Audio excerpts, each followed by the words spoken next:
So we are group number 18 and we had Robbie's case number 3. So just to cover a brief summary of the situation we were given, Robbie's a 13-year-old who's in foster care and they've been on our unit for quite some time. And over that time, their guardians have visited very infrequently.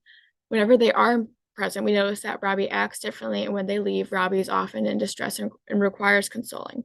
After a few occurrences of this same situation, we began to think that Robbie may be a victim of some type of abuse. We asked Robbie if this was in fact the case, and their answers didn't at the time elicit any form of concern. But due to the routine of changed behavior and psychological distress, we looked into it further, within the scope of practice, of course. Upon observation, we noticed that Guardian 1 will sometimes not make eye contact with Guardian 2 for the entirety of their visit, and is quite reserved as well. Guardian 2 also does most of the talking, rather, from both Robbie and Guardian 1. Again, we asked Robbie if anything of concern was occurring in their home life, and this time they did open up, saying that although Guardian 2 has never physically or mentally abused either of them, they have an extremely bad temper, and there is a cause for concern that maybe something resembling abuse could occur in the future. We acknowledge Robbie's concerns and thank them for confiding in us, but their last request was that the conversation stay between us. What should we do in this situation? Here's a table of contents of information we'll be covering, and here are potential responses and the response we chose. Our first potential response would be to talk to our supervisor and our team. Some advantages of this approach is that we are able to get the advice and help of not only our supervisor, but our team. This way, we are able to make more informed decisions and make sure Robbie's care is prioritized. However, through telling our supervisor and the team, we would be giving up the situation that Robbie had described, which he gave us in confidentiality.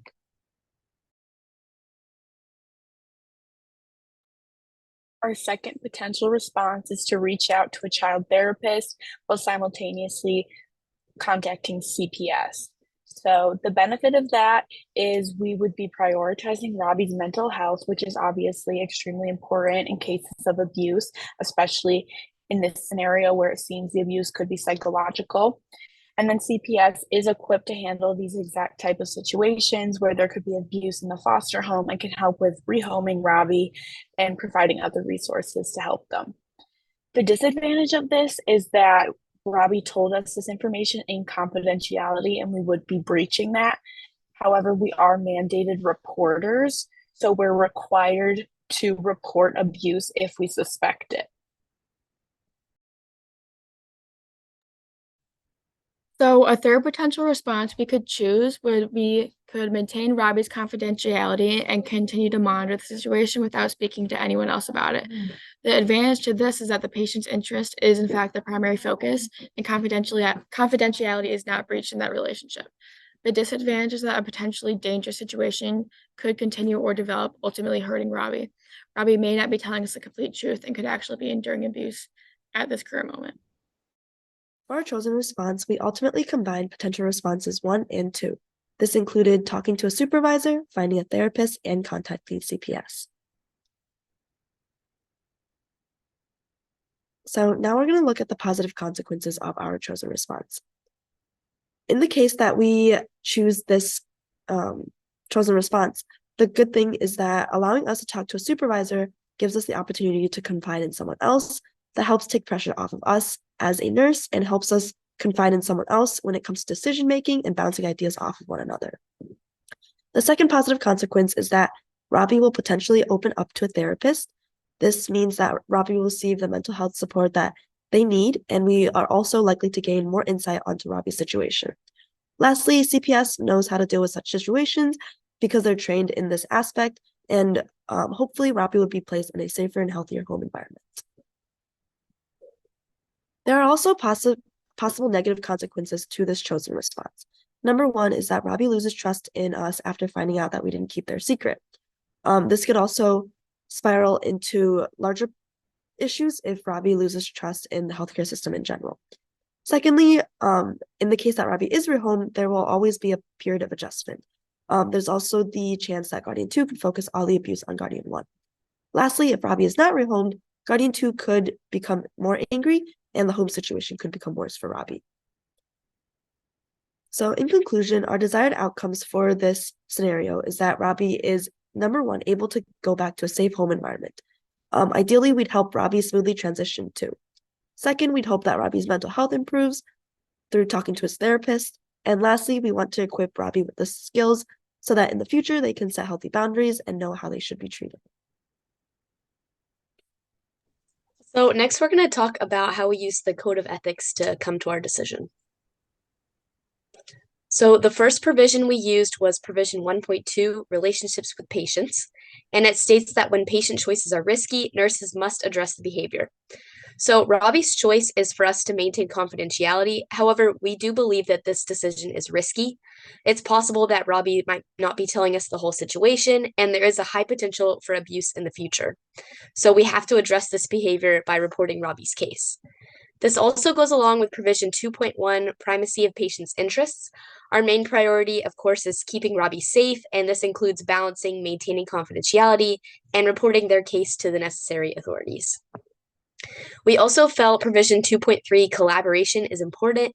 This situation is extremely complex, and involving our team will give us multiple perspectives to ensure that we're looking at it the right way. So provision 4.1, authority, accountability, and responsibility states that nurses bear primary responsibility for the care that the patient receives. Ultimately, as we are the person that Robbie confided in, we have that responsibility to keep Robbie safe. And sometimes, as in provision 4.3, responsibility for nursing judgments, decisions, and actions, this could include making a judgment call to breach confidentiality.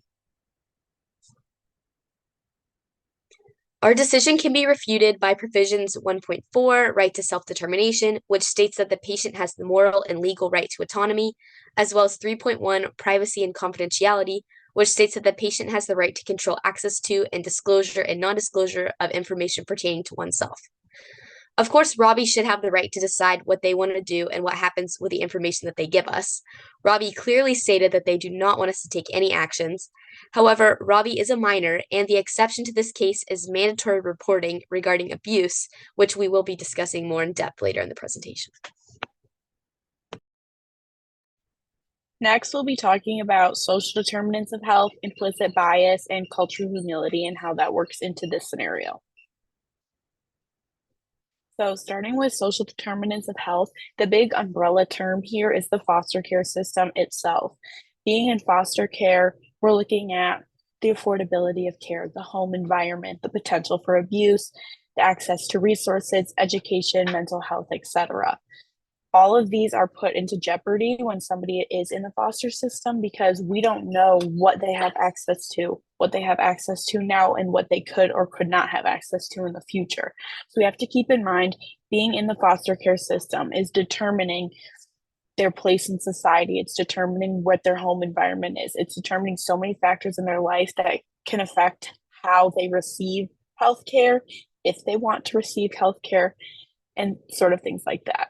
And then implicit bias, going along with the foster care system, we might assume that, in the foster care system, your care can only be so good. And maybe abuse is normal in the foster care system because, and this, we need to work to overcome that idea in our heads because we shouldn't tolerate that, they're in foster care, so that means their treatment just won't be as good. That means that they won't be as safe. That means they won't feel comfortable at home. Nobody should live like that, regardless of their situation. So we need to tuck away those implicit biases and recognize them and realize that just because you're in a certain situation does not mean that you deserve to be treated in a certain way. And then cultural humility, we need to keep in mind that maybe in the scenario that Guardian 2 is a male, perhaps he's considered the man of the house and gets to dictate behavior of the other guardian who's potentially female. And Robbie, maybe that this is just tough love and his type of punishment is a tongue lashing, and that's justifiable in that house. But we need to be able to differ between what's culturally acceptable and what becomes abusive, because even if it is the culture of the guardians, maybe it's not the culture that Robbie identifies with, and we need to make sure that Robbie is comfortable. So this is part 4 of the presentation, which is about the authorized decision maker. And so the very first authorized decision maker in this scenario is us as the nurse. And as nurses, we are the first person that Robbie tells us about his scenario. And our chosen response mandates us to report this to Michigan law. And that would be to be CPS or the police, where the CPS agency will investigate the guardians and see if the guardians provide a safe home for Robbie and make sure that Robbie is protected and made sure that his home environment is safe. And if this is invalidated or CPS flags it, it is then taken to social services and court, where court decides where Robbie will be relocated and what will happen to the guardians.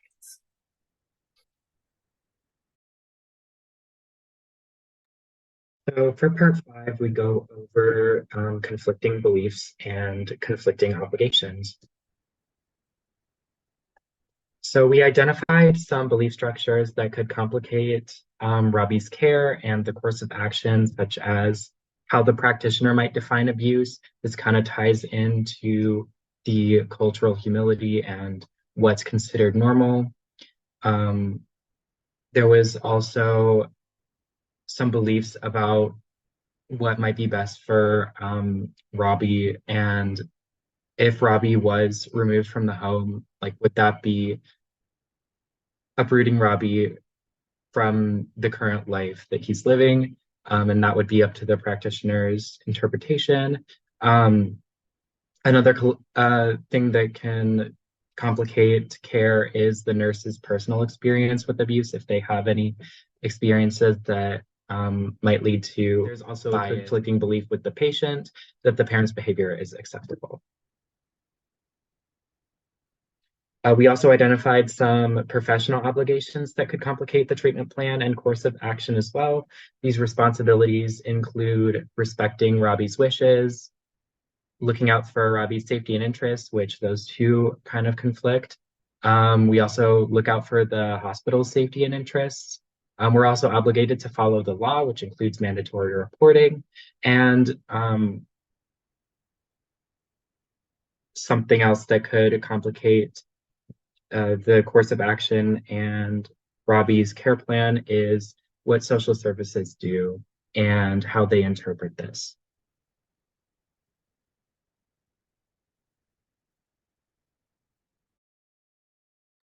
Part 6 is IPE implications.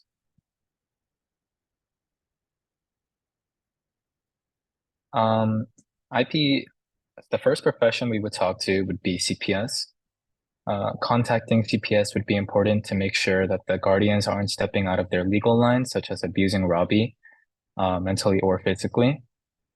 They would also be able to remove the current legal guardians and replace them with new guardians that hopefully would treat Robbie with the respect and love he deserves. The second profession we could talk to would be social workers. They could help the family understand the complications of Robbie's situation and explain to them how Robbie has been mistreated and abused, even if they don't think they did.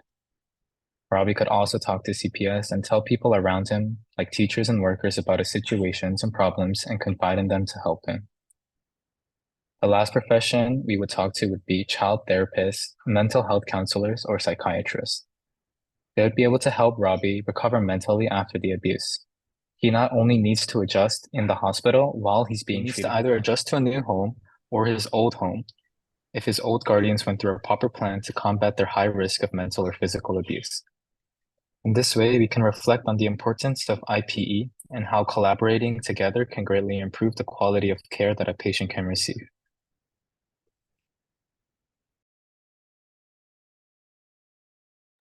And thank you for listening to our presentation.